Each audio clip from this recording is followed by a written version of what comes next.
Hello दोस्तों, welcome to the Midnight Society Hindi. आज की जो कहानी मैं आपके सामने सुनाने जा रहा हूँ ये है कुलधरा की कहानी। ये है राजस्थान की कहानी। राजस्थान में एक छोटा सा गांव है जिसका नाम है कुलधरा, और कहते हैं कि एक रात ये पूरा गांव गायब हो गया। तो चलिए कहानी सुनते हैं। जैसा कि आप सब लोग जानते हैं, राजस्थान भारत का सबसे रहस्यमय राज्य है। यहाँ की हवाओं में इतिहास है, यहाँ के किलों में वीरता और यहाँ के रेगिस्तान में दफन है ऐसी रात जिनका जवाब शायद आज तक किसी को नहीं पता। लेकिन इन्हीं रहस्यों के बीच जैसलमेर से लगभग 18 किलोमीटर दूर एक ऐसा गांव मौजूद है जहां सूरज ढलने के बाद आज भी लोग अकेले जाने से डरते हैं। इस गांव का नाम है कुलधरा। कहा जाता है कि लगभग 200 साल पहले एक ही रात में इस पूरे गांव के लोग बिना कोई निशान छोड़े हमेशा के लिए गायब हो गए। ना किसी ने उनकी लाशें देखी, ना किसी ने उन्हें दोबारा कभी देखा, और जाते जाते उन्होंने इस गांव को एक ऐसा कर्ज दिया जिसके बाद आज तक कोई भी यहाँ बस नहीं पाया। लेकिन क्या ये सच में ऐसा हुआ था? क्या वाकई किसी कर्ज की वजह से आज भी कुलधरा वीरान पड़ा है, या फिर इसके पीछे छुपा है इतिहास का एक ऐसा सच जिसे समय के साथ एक डरावनी लेजेंड बना दिया गया? आज हम हिस्ट्री, आर्कियोलॉजी, लोकल लेजेंड्स और साइंटिफिक थ्योरीज सबको एक साथ जोड़कर इस रहस्य की तह तक जाने की कोशिश करेंगे। रेगिस्तान के बीच एक बसा हुआ सपना। आज अगर आप कुलधरा जाएंगे तो आपको सबसे पहले पत्थर का एक पुराना प्रवेश द्वार दिखाई देगा। उसके आगे टूटी हुई दीवारें, बिना छत के मकान, सूनी गलियां और चारों तरफ ऐसा सन्नाटा मानो समय यहीं रुक गया हो। लेकिन लगभग 700-800 साल पहले यही जगह बिल्कुल अलग थी। इतिहासकार के अनुसार 23वीं शताब्दी के आसपास यहाँ पालीवाल ब्राह्मण आकर बसे थे। ये लोग केवल धार्मिक कार्य करने वाले ब्राह्मण नहीं थे, अपने समय के सबसे कुशल इंजीनियर्स, फार्मर्स और ट्रेडर्स भी माने जाते थे। सोचिए, जहाँ आज पानी की एक एक बूंद के लिए लोग तरसते हैं, वहीं उस समय इन लोगों ने वाटर हार्वेस्टिंग सिस्टम बनाया था। बारिश का पानी जमा करने के लिए तालाब, भूमिगत नालियां और ऐसे खेत तैयार किए थे जहां कम पानी में भी खेती की जा सके। यही वह वजह थी कि धीरे धीरे कुलधरा राजस्थान की सबसे अमीर गांव में गिना जाने लगा।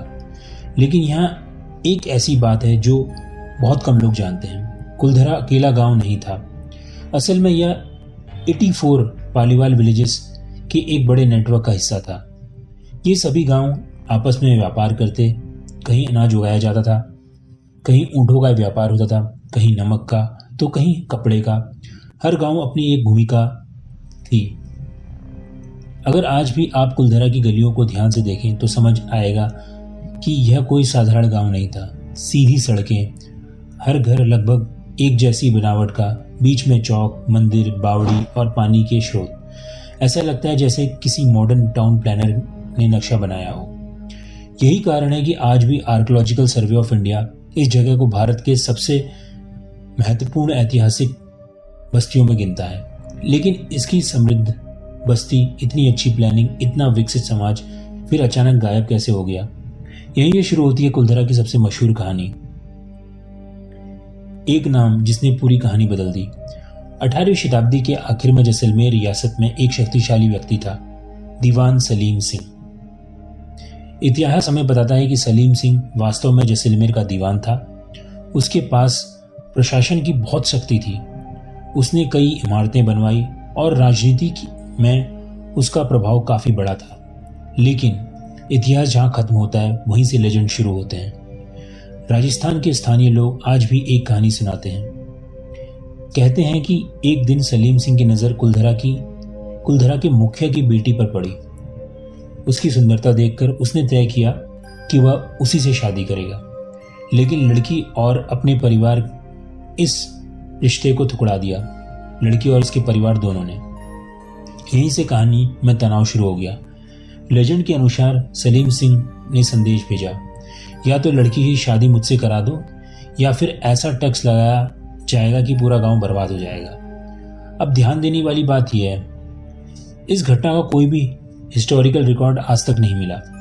किसी सरकारी दस्तावेज में भी ना कोई रिकॉर्ड है, ना किसी राजकीय अभिलेख में, या किसी समकालीन इतिहासकार ने इस घटना का उल्लेख किया है। लेकिन इतनी सदियां बाद भी राजस्थान के लगभग हर स्थानीय गाइड, हर बुजुर्ग और हर लोक कथा में ये कहानी जरूर सुनाई जाती है। तो सवाल उठता है, अगर ये केवल लेजेंड है तो फिर वह कौन सी असली घटना थी जिसने पूरे समाज को अपना घर छोड़ने के लिए मजबूर कर दिया? और सबसे बड़ा सवाल, अगर केवल एक लड़की की वजह से विवाद हुआ तो फिर एक नहीं पूरे 84 गांव क्यों खाली हुए? यही सवाल है जो जहां से कुलधरा का रहस्य और गहरा हो जाता है। जो पहली कहानी है वो तो ये थी कि सलीम सिंह ने लड़की का हाथ मांगा और लड़की ने मना कर दिया, उसके घर वालों ने मना कर दिया। और जब उसने ऐसा बोला कि मैं पूरे गांव को बर्बाद कर दूंगा, तो ऐसा बोलते हैं गांव वालों ने सोचा कि हम अपनी लड़की ऐसे शासक को नहीं देंगे जो लोगों के लिए इतना क्रूर है। और इसीलिए उन्होंने फैसला किया कि अगर हमको अपना घर भी छोड़ना पड़े तो हम अपना घर छोड़ देंगे।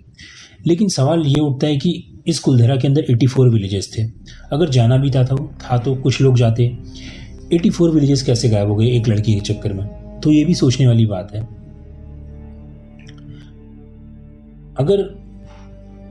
अगर अभी भी कुलधरा जाएंगे तो लगभग हर लोकल गाइड आपको सबसे पहले यही कहानी सुनाएगा। वह कहेगा सलीम सिंह गांव की लड़की से शादी करना चाहता था, पालीवाल ब्राह्मण ने मना कर दिया और फिर एक ही रात में पूरा गांव छोड़ दिया।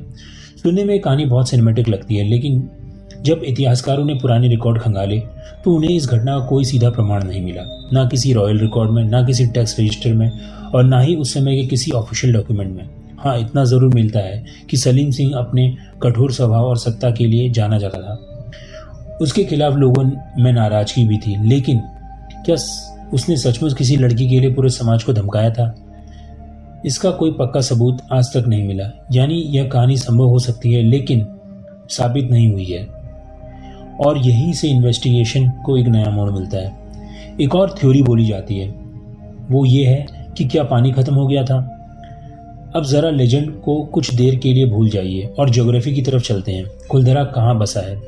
थार डेजर्ट के बीच, जहां आज भी साल भर में बहुत कम बारिश होती है। इतिहासकार मानते हैं कि शुरुआत में पालीवाल ब्राह्मण ने शानदार वाटर हार्वेस्टिंग सिस्टम बनाया था, लेकिन टाइम के साथ पॉपुलेशन बढ़ी, बारिश कम हुई और ग्राउंड वाटर नीचे जाने लगा। अगर लगातार कई सालों तक बारिश कम हो तो सबसे विकसित वाटर सिस्टम भी एक दिन जवाब दे देता है। कुछ रिसर्चर्स का मानना है कि यही धीरे धीरे कुलधरा के पतन की शुरुआत थी।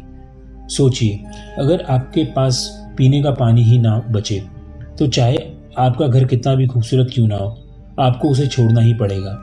लेकिन ये थ्योरी भी पूरी तरह परफेक्ट नहीं बैठती, क्योंकि अगर सिर्फ पानी की कमी थी तो लोग धीरे धीरे जाते, एक एक परिवार माइग्रेट करता। लेकिन यहाँ तो लोककथा कहती है कि पूरा समाज लगभग एक साथ चला गया। तो फिर क्या वजह थी? अब इसी में उभर के आती है थर्ड थ्योरी। अब बात करते हैं ट्रेड की। एक समय था जब ऊंटों के कारवान राजस्थान के रेगिस्तानों से होकर गुजरते थे। इन्हीं रास्तों में अनाज, नमक, मसाले और कपड़े दूसरे राज्यों तक पहुंचते थे। पालीवाल ब्राह्मण इसी व्यापार से भी अच्छी कमाई करते थे। लेकिन हिस्ट्री हमें बताती है कि समय के साथ कई पुराने ट्रेड रूट्स बदल गए, नई रियासतें बनी, नए रास्ते खुले और कुछ पुराने रास्ते पूरी तरह बंद हो गए। अगर व्यापार ही खत्म हो जाए तो गांव कितना भी अमीर क्यों ना हो, धीरे धीरे आर्थिक रूप से कमजोर होने लगता है।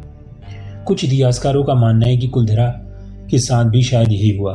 पहले व्यापार कम हुआ, फिर खेती मुश्किल हुई और आखिर में लोगों ने कहीं और बसने का फैसला कर लिया। यह थ्योरी काफ़ी प्रैक्टिकल लगती है, लेकिन फिर भी सवाल है, अगर माइग्रेशन धीरे धीरे हुआ तो लेजेंड एक ही रात की कहानी कहाँ से आई?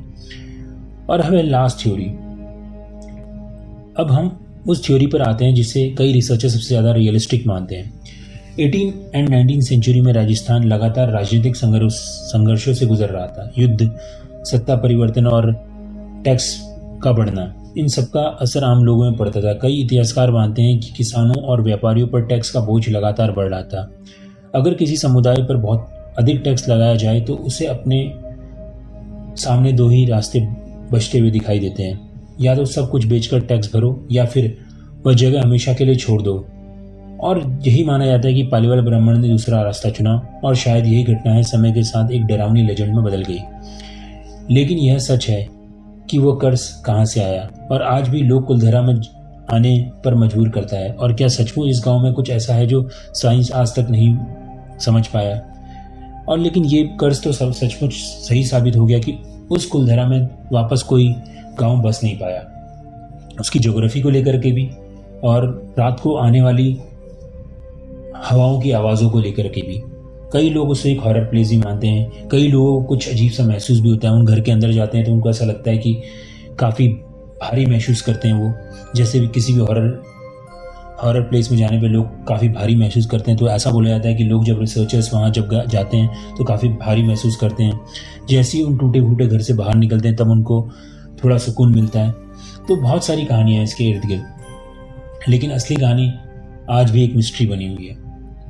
तो आई होप आपको आज की कहानी पसंद आई होगी। आज के लिए इतना ही द मिडनाइट सोसाइटी हिंदी में।